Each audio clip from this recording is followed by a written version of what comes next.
I love the efficiency. Oh, me too. So different.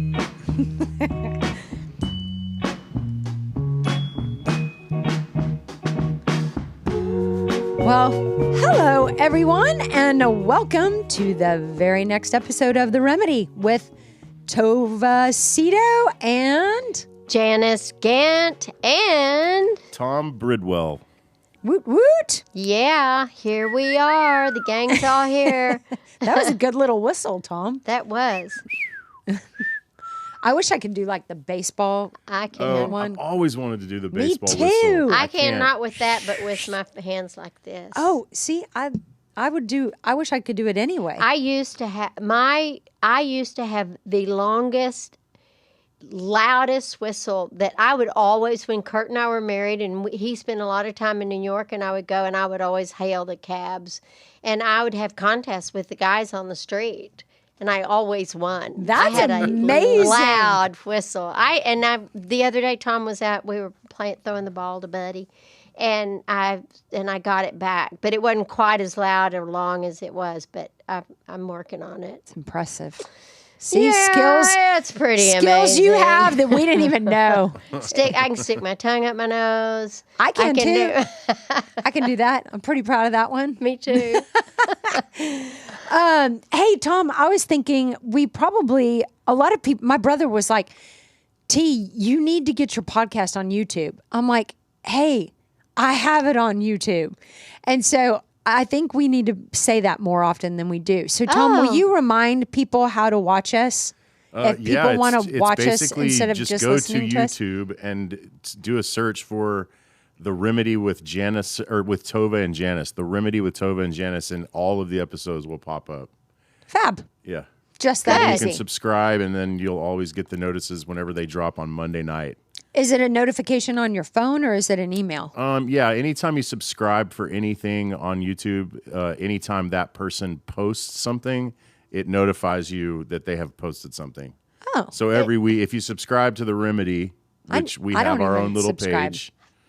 And so so then it'll pop up on email or on your. However you want. I think you have the option of getting it or on email or text. text, but it'll even say whenever you open YouTube the next time, you'll have this little red dot over your subscriptions button, and you go in there and you can see that everybody you've subscribed to, they've put new stuff up. Oh. Yeah. That's I follow, amazing.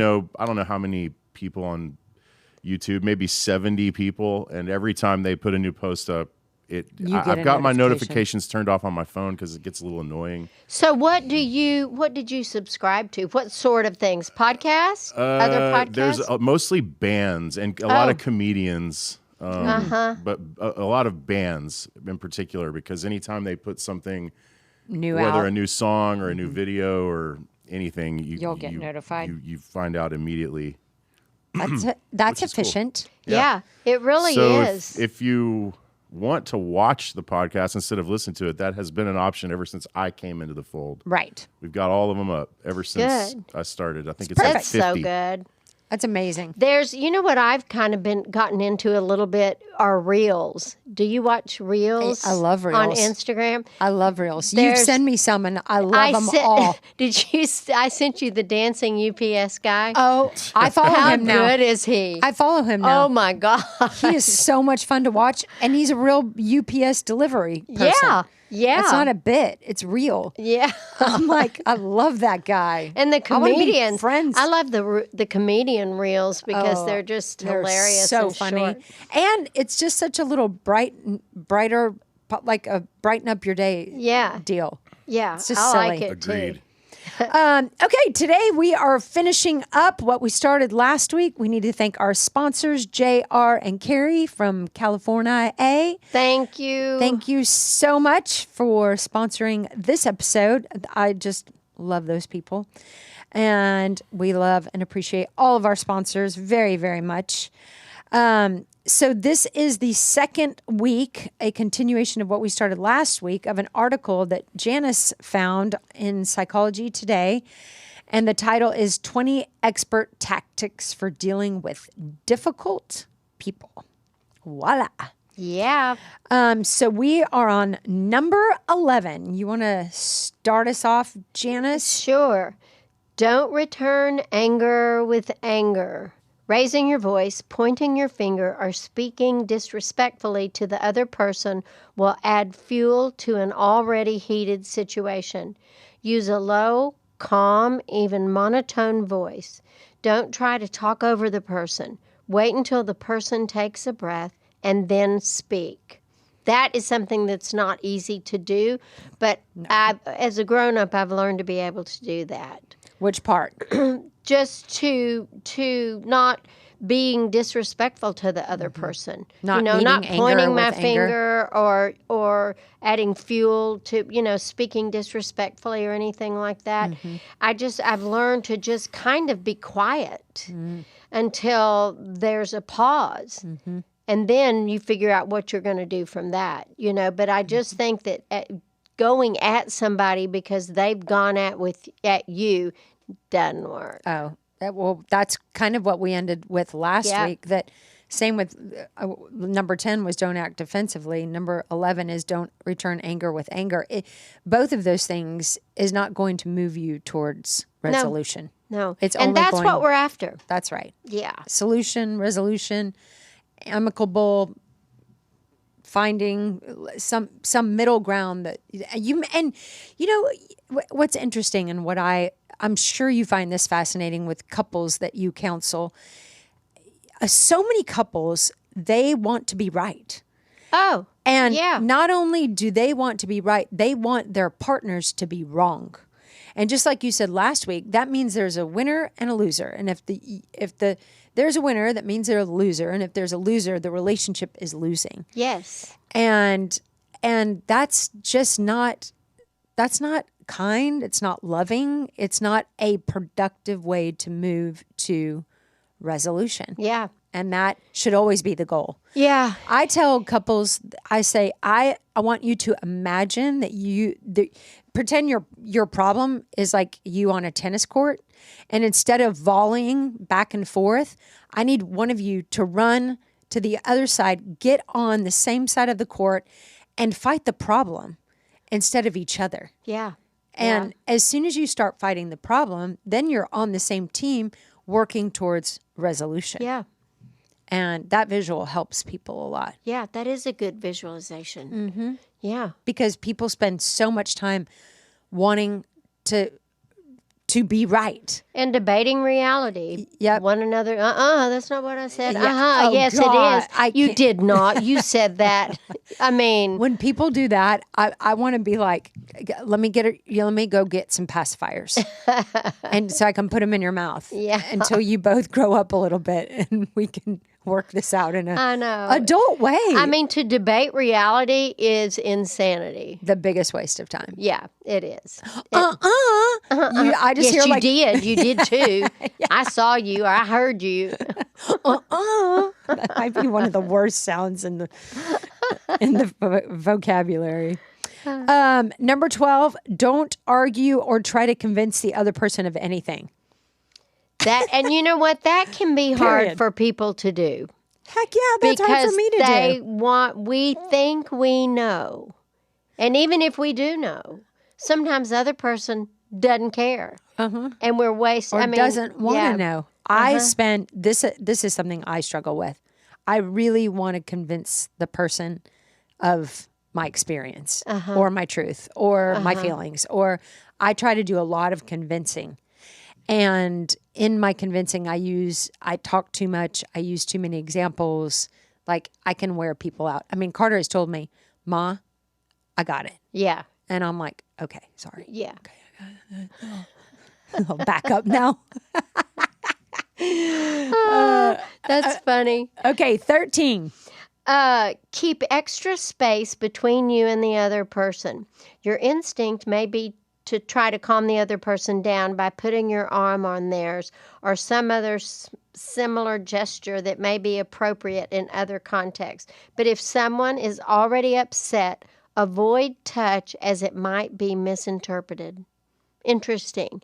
I can definitely see that if it was a stranger or somebody in a store. When I when I went back to, after I went to graduate school, I worked at Timberlawn, and I worked on the guys that had come from jail, and they had bipolar disorder and stuff like that. It was the mental health thing. And one of the things that they said is the absolute no-no is to try to calm somebody with even a handshake or just patting them on the shoulder, because they're so lit that they can just go crazy. And I thought that was a really good thing to learn. So even with our children, or our grandchildren or something, when you try to pick them up or move them out or something like that, it just increases it. I don't think people want to be touched. I don't. When I'm upset, I don't. I don't either. And then if you want, if you somebody says, could I hug you, or do you want a hug? Then that's something you can ask for, but I would get permission for that. Because I think that just lights people on fire. Yeah. I also think that, if I'm angry, and even if the conflict is over and then the person wants to hug, I kind of need a minute. Oh, me too, Tova. I do not immediately hug. Yeah, and I don't want to kiss anybody, and I don't want to hug anybody. I think that is, for me, it feels like a real minimizing gesture. It's like you're kind of ignoring the problem, and you just want it to go away. And I need to feel. I'm still in the feelings of this. Well, and I mean, a lot of times, if somebody, for me, if I'm really angry, I'm like you said, you need a moment. I need a moment, and maybe 30 moments. Me too. It doesn't just go away, typically, if it's something that really has gotten my goat. Yeah. Oh, for sure. So, I don't want anybody even talking to me about it. And a lot of Thomas said, do you want to talk about it or something? And sometimes I'll say, not now. And he's like, okay, me too. That's good. So. Whenever you're ready, let me know, or whatever. I think your point of asking somebody, is it okay if I give you a hug, is really important, because to just insert yourself to want to make everything okay is and I understand why some people that feels securing for them or healing for them, but if the other person's not ready for it, it can feel really invasive and like, oh. Yeah, and if I'm needing you to hug me so that I feel okay about us, then that really is not good, because we are I got to be okay with me, and then give the whatever conflict I've been in some time to subside before we go back and try to readdress it. Yeah. And so, I think I really think that it is, I think that I've noticed parents tell their children, now give her a hug or give him a hug after they've had, a fight. And I really don't advise that at all. I mean, you two hug each other and fix it. Yeah. Like, give her a hug and get over it. Yeah. Rather than, all right, well, why don't you guys take some time and some space away from each other, and then we'll see how it goes. Oh, that hug just makes my throat close up. It makes me kind of get me too. Jivvy. I'm like we're feeling the same thing. Yeah. Okay, saying I'm sorry or I'm going to try to fix this can go a long way toward diffusing many situations. Amen. Yes, it is. Yes. And dang, it is so hard for some people to just freaking apologize. Or ask for forgiveness. Yeah. Yeah. And that's usually a pride situation. And I one of the things that I like so much about all of these different suggestions, thank you for the word, and is that I think that all of these, for the most part, are really good, especially with teenagers, because they are their own person. They think that they know a lot. And for us to be mindful of how we address situations when things are not smooth, then it will really help, because these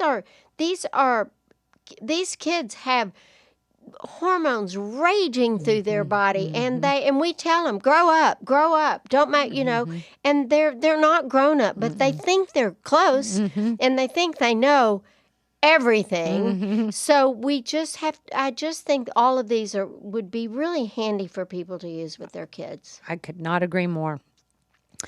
Set limits and boundaries. You want to tackle that one? You're really good at this. While some of the above tips have encouraged listening and letting the angry person vent, you also have the right to be assertive and say, please don't talk to me like that, or please back up from me. Or please give me a minute. Yes. I am not in a good headspace to deal with this right now. I'm taking a time out. Yeah, and I think that you can say to someone if they're like totally flipping out, you can say, okay, you know what? I'm going to go back. I'm going to go to my room, and I'm going to let you calm down before we talk about this again. So that I'm not going to be in that space with somebody and not feel like I can exit, I think that's because brilliant. one of the greatest things that kids have to learn to do, and adults do too, is a containment boundary. We have a protection boundary, which protects me from you, and a containment boundary protects you from me. So I have to learn how to contain myself so that I don't violate your boundaries. And so that sort of mentality with that is really important. And when they're little, they can't get it. But once they start going into adolescence, they're smart enough to figure that out. If there's one thing that I walked away from doing youth ministry, is that teenagers are incredibly bright. I mean, they really are. And they have a lot of good things to say, and their feelings are often very valid. And, as parents, we can sometimes really minimize them because they're kids or they're just teenagers, they don't know best, or they don't know. Yeah. But I totally agree with you that these tips are so valuable in parenting. I really do like it. I do too. And I know that this was I think that it was like if you were in a work situation or somebody outside, but it really is so applicable to family systems. 1,000%. Great. Number 16, I love trust your instincts. If your gut is saying this is going downhill fast, be ready to do what you need to do to remain safe. Look to an exit strategy. I didn't know that that's how it was going to go. But I do think that our instincts, don't you think most of us have pretty good instincts? Oh, yeah. Yeah. Yeah. I totally trust my instincts. I do too. And I think that sometimes it's better for me to say, you know what? I'm kind of finished with this right now because I don't want to go over it and over it and over it and over it. So, but if you need to revisit it, we could do that. I'm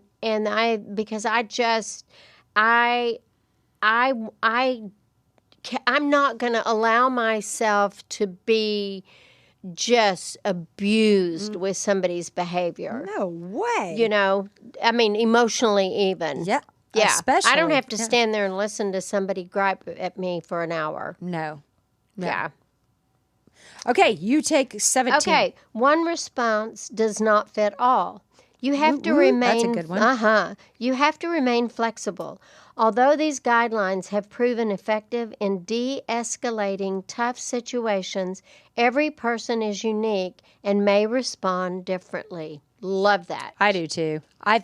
This is invaluable for relationships. Like, I think romantic relationships, because when somebody doesn't agree with us, I contend when Craig doesn't agree with me, I can take that real personal. Yeah. And he has done a phenomenal job saying to me over and over again, T, we're different. We're just different. Like, I'm not right. You're not wrong. I'm not wrong. You're not right. We are just two different people. And, and he always says, I'm just me, you're just you. But that sounds so simple and elementary. And yet we forget that we are all very different. I mean, the way you and Tom operate is completely different. Totally different. Yeah. But nobody's wrong and nobody's right. No, it's just that's different. right. That is. It's really good. All right. Are we 18? Yep, 18. Okay, debrief. After the situation is over, talk to someone about what happened. When they're saying someone, do you think that they're talking about the person that they had the deal with, or do you think somebody else? Well, I think that it could be that, or it could be another person, if you want another person's opinion. Who do you debrief with? If you debrief with somebody. Well, I mean, Tom and I will debrief. If you two have conflict? Yeah, or if I have a conflict with somebody else? Yeah. You'll debrief with Tom? Yeah, I have a situation that can really kind of get my goat. Mm-hmm. And so I will talk with Tom about it, and he's great. And because he never takes another person's side, which will really kind of fuel frustration. But he does have a perspective, and he'll say, I have a thought. And that's I like to do that too with like my kids or something. I have a thought. Do you want to hear it? So that I'm not, I can get that little debrief out, but it never feels like Tom has the other person's side. Now, he could, but he wouldn't do it after it. I mean, he would wait. He wouldn't take somebody's side, I don't think, if I'm in a bad place. Right. Yeah. That would be smart. And I wouldn't do that with him either. Yeah. Because people have to process, and people get angry, and people feel sad, and they have feelings, and that's okay as long as we're not abusing people with them. Yeah. And so, yeah. I do too. My favorite person to debrief with is my brother. Oh, and I know you do that with him, and I just think that's so great. He's like Tom. He's rarely going to take a side. He always gives incredible perspective. I like him because it's a guy. Yeah. So I feel like I'm getting another, a male perspective of whatever situation I'm talking. And I really trust. I think the important thing when finding someone to debrief with is to find someone who will not just tell you what you want to hear, but rather will tell you the truth. And won't tell anybody else. Yeah. Amen to that. Yeah. That's probably the most important because, wow, trust is everything. It is. Yeah. And once it's broken, it's hard to repair. It's really, really hard to repair. 19.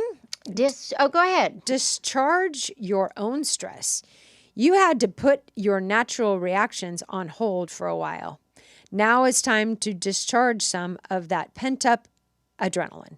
Go for a run. Take your dog for a walk. Don't let the emotions stay stuck in your body. I so agree with that. This is a great one. It is a great one. How do you discharge your stress? What de-escalates you? I think exercise. Like if I go on a walk, or if I walk on the treadmill, or I might talk to Tom about something. He's really good at that. I have another friend that is really good at just listening about anything. And so I've got to kind of get it up and out. I have in the past written like a letter about like Dear Me or something or whatever that is. I really don't do that anymore. I've really learned that for myself now, it's better for me to put words to it. Not to the person necessarily that I'm upset about with, but just somebody else that I think has my back. Yeah. Because I'm not going to discharge my stress to somebody who might take the position of the other person. Yeah. Oh, because then that would just refuel it. Rev you up again. Yeah. So I think that's if people come to you and they want to de-stress, discharge their stress and talk about it, I think you want to be very careful as the listener not to defend the other person. That's great And be advice. like to say, oh, well, I'm sure they didn't mean it. Or I can't stand when somebody says something like that, or I know. or just minimizes the experience or well, or the they conflict. just don't know what they don't know what they're doing. I mean, not just helpful. no, it causes more stress. I would just want to hang up with that person. I know, me too. Okay, finish this up with number 20. Is that yours? Go Yeah, ahead. you go ahead. Give yourself credit for getting through an uncomfortable situation. It takes a lot of energy not to act like a jerk when someone else is behaving badly. Don't skip this step. I love that. Not to act like a jerk when someone else is behaving. Don't give yourself credit for getting through an uncomfortable situation. No doubt. It's hard. It is so hard. Being in conflict or dealing with a difficult person really can take a lot of energy. And especially if it's somebody that you just really care that you about, or if love. it's a child or your spouse or your best friend or something, it's gut-wrenching. It is really hard. It's really hard. Whenever, if Craig and I have conflict, or if I'm in conflict with one of my kids, I'm like you, Tom. I want resolution as quickly as possible, because it takes up a lot of my day, a lot of my thoughts, a lot of my emotions. Yeah. I'm not as good. No, it hurts your stomach. Yes. I mean, it does kind of hurt my makes you stomach. feel sick. It Yeah. does me. Yeah. I like those people who are just like super estranged, or have like a ongoing conflict with somebody that never gets resolved, and it's just always out there. I think that's what causes cancer and sicknesses. Yeah, and I think you're better off. I mean, if there's somebody that I am not comfortable with, because then I just kind of don't need them in my life. Of course not. And I don't think we have to. No. Everybody in the world is not meant for Tova Sido. Yeah. And Tova Sido is not meant for everybody in the world. And that is okay. But some people have a really difficult time with not being okay with somebody. They do. But sometimes you're just not going to be okay with somebody, or they're not going to be okay with you. Yeah, you don't have to like everybody. No. And everybody's not going to like you. They're not? Oh, my. Probably everybody is going to like you, Janice. Oh, yeah. It is a real drag, though, when it's somebody like in your family and you can't avoid being around them. There's That's always going to tough. be the holidays and the... That is a tough I mean, it's one. just like, that's like the one time that you can't, where avoidance is unavoidable. Yeah. Yeah, and that is really tough, because if there's somebody that, a family member That's never gonna go away. and you just don't like them, or you'd have trouble, That happens a lot. It does, and there I mean, they you are. don't get to pick your family. No. You know, and so it's not uncommon for you to have an uncle or a cousin, or maybe even, unfortunately, sometimes a brother or a stepchild, or whatever the case is. Like, everybody's not going to love everybody, but that's a doozy of a one. It's a doozy. Well, we hope you found this to be helpful. I loved this remedy. I really did too. think I it's liked super it a helpful. lot. Me too. I learned a lot. I was reminded of a lot. I was challenged a little bit. Yeah. So we hope you guys got something out of it, and that you have an amazing week. Have a good week. Thank you for listening.